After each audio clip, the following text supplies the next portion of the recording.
Coming up at 10, police use DNA to ID a victim of a murder mystery. There's no case that should be left behind.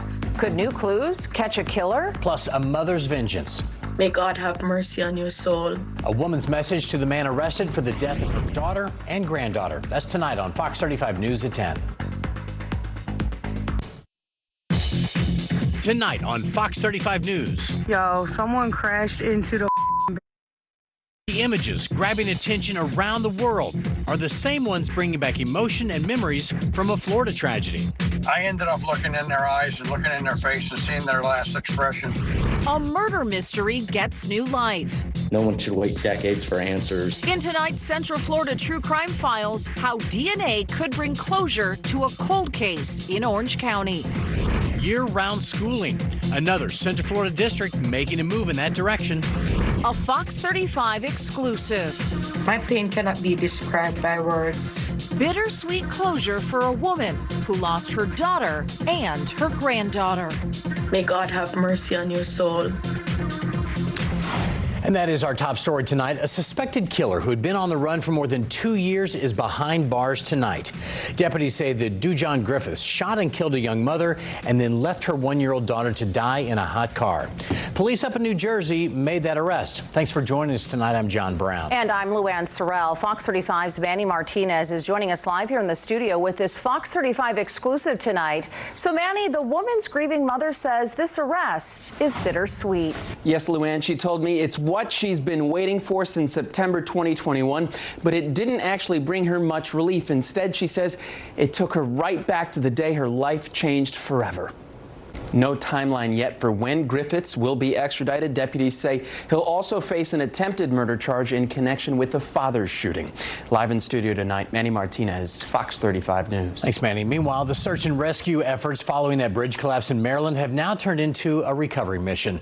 The 6 missing people are now presumed to be dead. Fox 35's Marlisa Goldsmith is live in the Alert Center tonight with our update. Marlisa. Yeah, Luann and John, just a tragedy all around here. Within the past 2 hours, though, we've learned the Coast Guard has called off the search until tomorrow morning at 6 o'clock.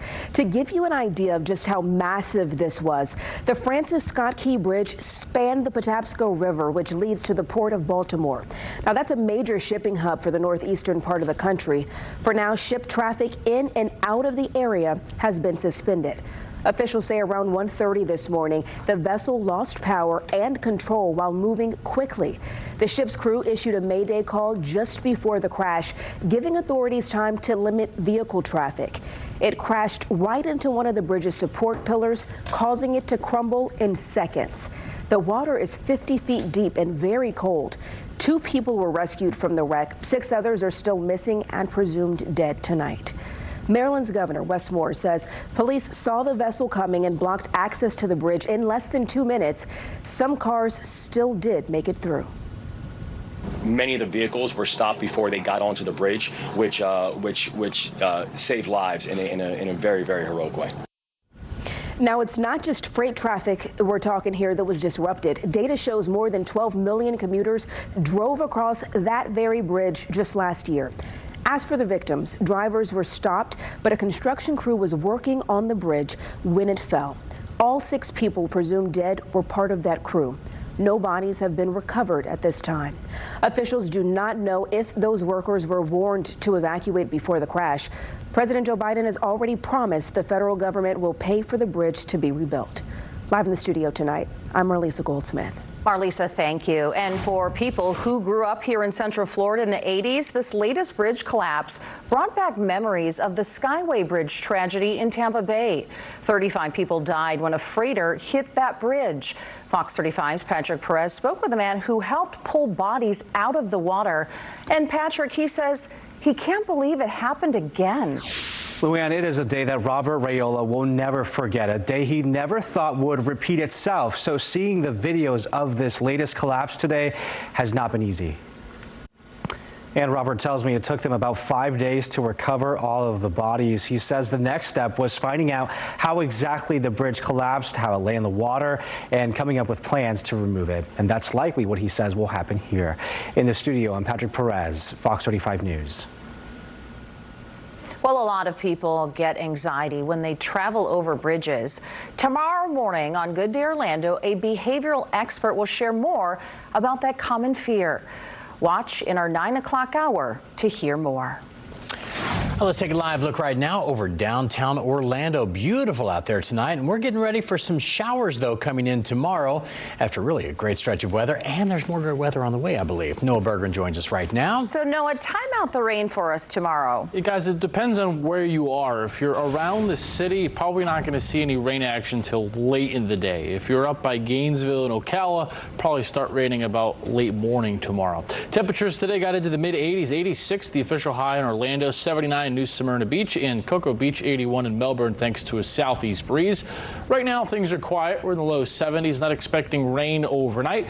Winds are still gusty from the east southeast. 10 to 20 miles an hour, and that wind will continue like that through the overnight. Here's our rain for tomorrow. It's starting to take shape up at the Panhandle and the Big Bend. We've got flood watches in effect for Dixie and Alachua counties in the Fox 51 areas here for tomorrow.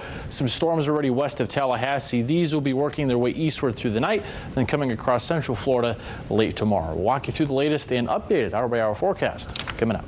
All right, Noah, thank you. We have an update tonight. Year-round school is coming to Marion County. The school board approved a new pilot program tonight. The first school testing out this brand new calendar is Wyomina Park Elementary School. That new school year will start July 22nd there, and instead of having a long summer break, their breaks will be split up throughout the year. And instead of having 2 semesters, this school will be on a trimester system. The school will follow the year-round calendar for the next 5 years. Fox 35 News at 10 is just getting started. Still to come, an update on Disney's plans for more affordable housing pretty close to the Magic Kingdom. And a cold case is heating up after more than 3 decades. And it's all thanks to a new technique with DNA testing. We'll explain how it works. Plus, in Brevard County, the last free beach parking spots could be going away very soon.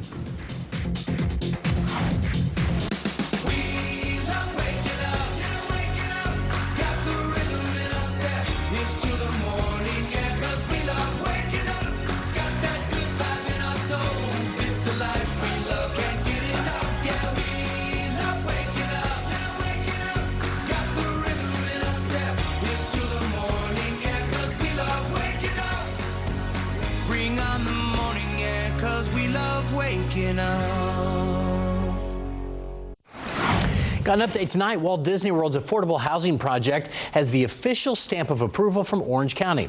This new project would be right along the 429 north of Western Way. That's pretty close to the Magic Kingdom. The Orange County Commission approved the plan with a 4-2 vote after hours of public comment. Those are the renderings right there. More than 50 people came to the stand to give their thoughts and opinions on this new development. We've collaborated with the best teams in engineering to ensure seamless access that minimizes congestion and optimizes traffic flow. There are 3 points of entry, a north and south on Hartsog Road and another one on Avalon Road. The points of entry and egress will balance the flow in and out of the property. Disney released this statement today saying that they are pleased with tonight's vote, and the company looks forward to adding more affordable housing here in Central Florida. The housing plan now moves to the state for final approval. And it's going to be pretty changeable over the next few days. We're going to have some showers, some storms, gusty winds, then a big drop in temperature as we go into the weekend. All right, let's break down the latest details for you. Here's one more check of storm tracker radar. 71 in Ocala, 73 in the Villages and Melbourne, 70 the cool spot now in New Smyrna Beach. All right, overnight, not expecting any rain for the immediate area. Temperatures out the door tomorrow morning, high 60s, which is mild relative to average, and that has been a common theme this winter. I've showed this a few times. I showed this last week if you're a regular watcher with me here on the weather. But if you missed it, we've only had 5 nights, 45 or lower in Orlando. That is still tied for the least recorded. And in Orlando, unlike a lot of major cities in the U.S., we have a very good weather record book. It goes back to the late 1800s. This is tied with 1990 with just 5 nights. For your perspective, the historical average is 16. So my point I'm making is we have not had really any truly cold nights so far this year. We've got another cold front tabled for the end of next week. Maybe we could dip to like 49 or 50, but in terms of cold, we have dodged a lot of it so far in 2024. And you can see it's 33 in Springfield, Missouri right now. So, I mean, this is a serious cold front for late in the season. And check out in the high plains, 1. Bismarck, North Dakota right now, 6 in St. Cloud, Minnesota. They had a lot of snow the last few days, some spots over a foot and a half, 60 now in Nashville, but you see the warmth out ahead of that front currently in Florida. So our next big thing is the shower chances for the next few days. Here's 10 a.m. tomorrow. I'll show you the big picture, then we'll go zoomed in. The front slowly comes across the state. A little wave of energy will form along it. That'll help enhance the thunderstorms tomorrow night into Thursday.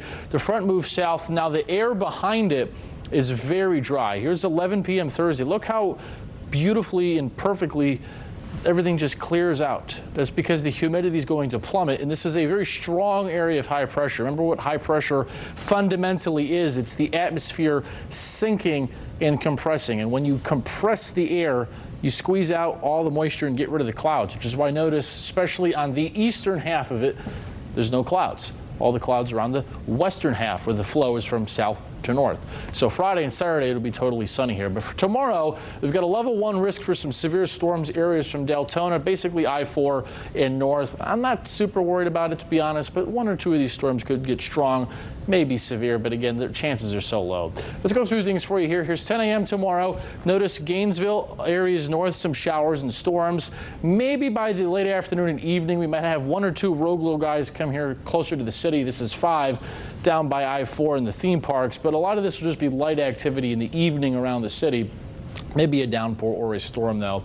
Then here comes the actual cold front as we go into Thursday morning. Then that'll come across the state. All right, so rain amounts will vary greatly. Here's 2 computer models. Here's the high-res model. It's not very bullish on the rain. Here's what I think is more probable, and this is the rain that's going to come from tomorrow through Thursday morning. 1 to 3 inches north and west, maybe up to a ½ an inch around the city. And by the way, Easter Sunday looks great. We'll start in the 50s, 8 in the morning. We'll get to the high 70s by noon, in the low 80s at 5. If you got any plans to take you outdoors with friends or family, the weather will cooperate. A little breezy Friday, but it will be crisp and 100% sunny. No clouds at all in the sky Friday. A little cool Friday night, lower 50s, 80 Saturday. Easter Sunday is great, low 80s. Then we'll get back into the upper 80s towards the middle of next week, guys. All right, thanks, Noah. New tonight, Americans rescued from Haiti are back on American soil. A plane landed just moments ago at Orlando International Airport. And Fox 35's Kelsey Cairns is there now and joins us live. So, Kelsey, what do we know about tonight's rescue? Yes, well, tonight we learned that 28 Americans, all but one of them, so that there was 27 Floridians, one of them from another state, that have returned here safe and sound. We actually caught them in the airport as they were coming through customs this evening. And right behind me, you see those 2 doors. This is actually where Florida's Division of Emergency Management has a staging area for where these people can sign in, look for hotels, look to get to their next flights. Also, there's a driver's license center, little diapers for the babies that have just came in as well. And we know that the emotion was high in the air when we saw all these people just running through the airport, so excited to be reunited. I'm going to show you some video of that we just caught just minutes ago. Grateful indeed, and a lot of those emotions, feeling the same way as that father did. Those kids were actually staying with their grandmother until they were reunited with him as well. Actually just wrapped up speaking with Kevin Guthrie. He's the executive director of Florida's Division of Emergency Management. And I asked him point blank, look, how many more flights are going to be coming in and out from Haiti into Orlando? And he said it's kind of a guessing game at this point. We know there's another flight that will be arriving around this time tomorrow, looking to double the amount of passengers. So tonight there was 28 people. We're going to double that number for tomorrow, hopefully, if everything goes well. So, of course, it's a developing story with all of these Haitian rescues. As we get more information, you'll be the first to know right here on Fox 35. For now, reporting live from Orlando International Airport, I'm Kelsey Cairns, Fox 35 News. Oh, we are so glad they made it back home. Kelsey, thank you. Coming up next, a man hijacks a front loader and then takes it on a joyride through traffic. See how this all played out. Excite all your senses at Universal Mardi Gras. Get jazzed for the international flavors of Carnival. Let's get this Mardi started. Only at Universal Orlando. Fox 35 wants to send you to Universal Orlando Resort. Watch Good Day Orlando 6 to 7 a.m. to enter. Fox 35 News is brought to you by Morgan & Morgan, America's largest injury law firm. Welcome back. You got to see this. An ex-employee hijacked a front loader from a garbage facility in Georgia and then took it on a joyride right through traffic. The whole thing caught on camera. Cops did not have anything big enough to stop this 75,000-pound machine, but that garbage facility did. How fast is it? They can get up to probably about 30. Okay, grab that. Quick. Cops escorted a current employee in another front loader to the road to intercept that man, and to everyone's amazement, If you can flip it! It worked. A half hour after that heavy-duty pursuit began, police took Eddie Sanchez out of the cab and into custody. He's now charged with fleeing police, theft, and criminal trespassing. All right, coming up in our next half hour, a cold case dating back 3 decades is heating up. We're going to explain the new DNA technology playing a role here. Plus, a new change to how the NFL does kickoffs. It was decided right here in Orlando, and yes, it might seem a little bit confusing. A major break in a cold case dating back 3 decades. A John Doe in Orange County was finally identified, all thanks to some scientific advancements. As Fox 35's Hannah McKenzie reports, although the victim's family is now getting some closure, for law enforcement, this is just the beginning of the effort to solve his murder. Thanks, Hannah. And if you know of a Central Florida true crime story that we need to look into, you got to let us know about it. You can email us at fox35news@fox.com and make sure to include your name and phone number so we can contact you. In Brevard County, the last free beach parking spots could soon be going away. Almost every single beach city has switched over to paid parking except Indian Harbor Beach. But that city held a meeting tonight to discuss the possibility of charging for beach parking. Councilman Adam Dyer says those 50 or so parking spots get flooded with visitors, especially during spring break, and local residents cannot find spaces. And he says that's not fair since they're the ones paying for maintenance. Ever since the surrounding cities implemented their pay to park plan, everybody's just been coming to ours, and we only have two beach accesses. We definitely like to see the residents be able to park for free, since their taxes are going to the upkeep of the park, so it makes sense. Now, we are being told that everything is still in the early stages of planning, so cost for parking is still up in the air. Also in Brevard County, a test drive turns deadly for a man riding a motorcycle in a strip mall parking lot. Police say it happened yesterday afternoon at the Titus Landing there in Titusville. Witnesses tell us they saw the driver speeding through the shopping center. Police say the biker lost control and crashed into an unoccupied store. I heard some poor guy he lost his life here, and that's too bad. There is no protection. If somebody bumps you in a car, you get a dent in the door. They bump you on this thing, you probably lose a leg. No one else, though, was hurt in the crash. Orange County taxpayers will have to foot a large property tax bill for the now defunct One Pulse Foundation. That bill is for $52,000. It's for the warehouse there on Cayley Street that was supposed to be used for a museum. The county is still trying to take ownership of that property, but it won't be settled until next month. The mayor says the county had to cover the taxes to prevent it from going to a tax deed sale. From Fox 35 Mission Control, weather may get in the way of the next rocket launch on Thursday. But for right now, a Delta IV Heavy is still scheduled to lift off at 1:40 p.m. from the Space Coast. It will be the last time ULA sends this rocket into space. The company is replacing the Heavy with the new Vulcan rocket. Its last mission will be to deliver a satellite into space for the National Reconnaissance Office. Well, the total eclipse coming up on April the 8th could impact some air travelers. You're being warned to expect delays on that date if you're flying. The FAA says the planes could be put in a holding pattern or even rerouted based on the path of this eclipse. Some of the problems, they say, are total darkness that could affect smaller planes, along with flights that abide by instrument flight rules. And this might put some airports in a bind during the spring break travel season, too.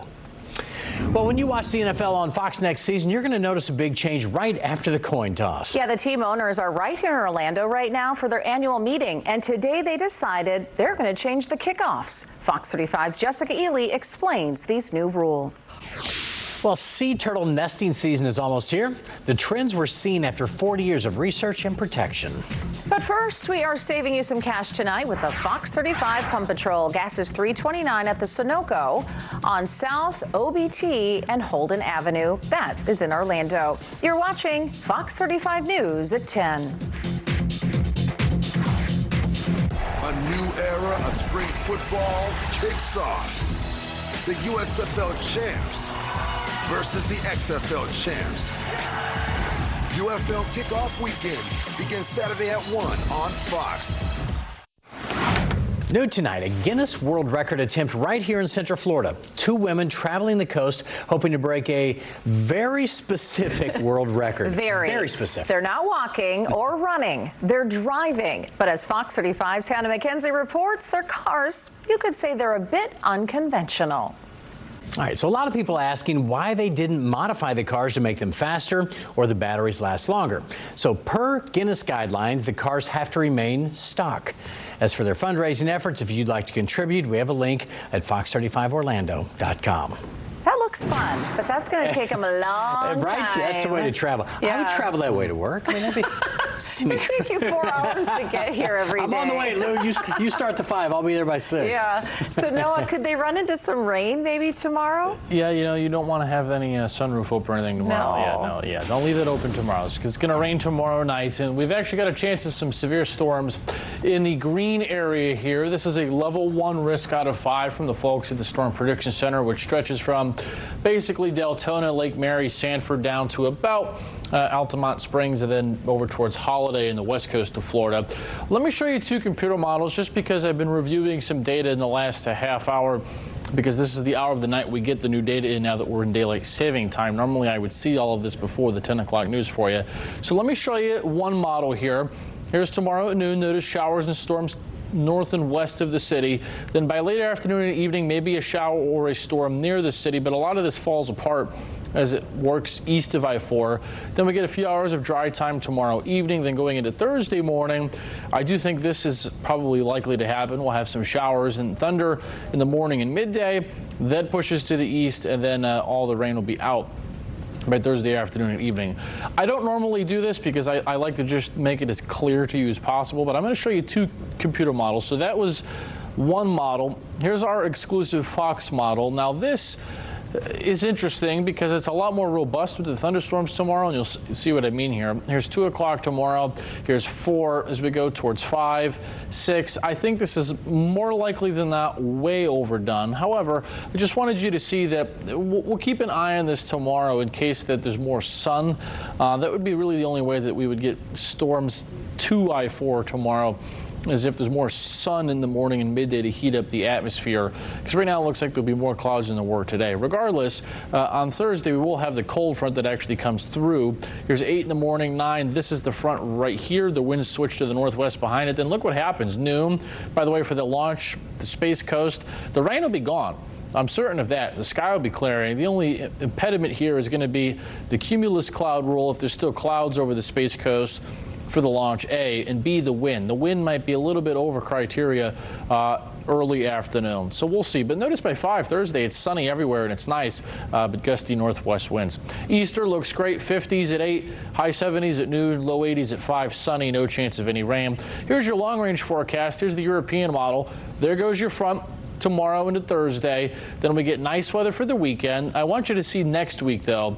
Another system takes shape in the Midwest. Could be some severe weather again from Ohio to Texas Tuesday to Wednesday next week. And this is another huge shot of cool air. Look at the temperatures I've put beneath the simulated radar towards the end of next week. Another big shot of cool air may come into the eastern U.S., especially New England. I actually think New England could get a snowstorm the end of next week, but some of that chill may come into Florida. So just keep that in the back of your head as you see it gets kind of hot right here towards the end of the 7-day. I think there's at least another big drop and cool down looming towards the end of next week. But until then, showers late tomorrow through Thursday morning and midday, rapid clearing Thursday afternoon, then just beautiful weather Friday into Easter weekend. Love to see it. Noah, thank you much. Well, it is almost that time of year again when we dim the lights, fill in the holes, and place stakes around sea turtle nests. Researchers started conservation efforts 40 years ago, and they say they're working. They say they have seen positive signs for green sea turtles and loggerheads. Some beaches have shown a shift in nesting success and longer incubation lengths. Data like the time of year, location, and number of nests is recorded each year. Mote Marine Laboratory in Sarasota says it's now looking to the next 40 years and collecting sand temperature data because studies show the warmer the sand, the higher the number of female turtle hatchlings. All right, new and next here on Fox 35 News at 10, a puppy left for dead in the garbage gets a new life. How her new owner turned her curiosity into some new potential. Plus, a new study reveals when old age really begins. So let me tell you, that number is going to have you hunting for the fountain of youth. I need to walk my dog. Will it rain tonight? The good news about dog walking tonight, showers will not impact Central Florida. Noah knows. Weeknights on Fox 35. Well, spring is in the air. Easter, of course, is right around the corner as well. Yes, it is. And even the animals are taking part in the fun at the Central Florida Zoo. Right now, spring break summer camps are taking place there. Then this Saturday, it's John's favorite. It's the Hippity Hop Adventure, John. Can I say it? Yes. The Hippity Hop Adventure. There you go. Children are invited to come out and hunt for eggs all around the zoo. Bring your Easter baskets, get on the hunting trail for all those treats. We're going to have a magician, we're going to have bounce houses, DJ dance party in the splash pad, so lots of fun.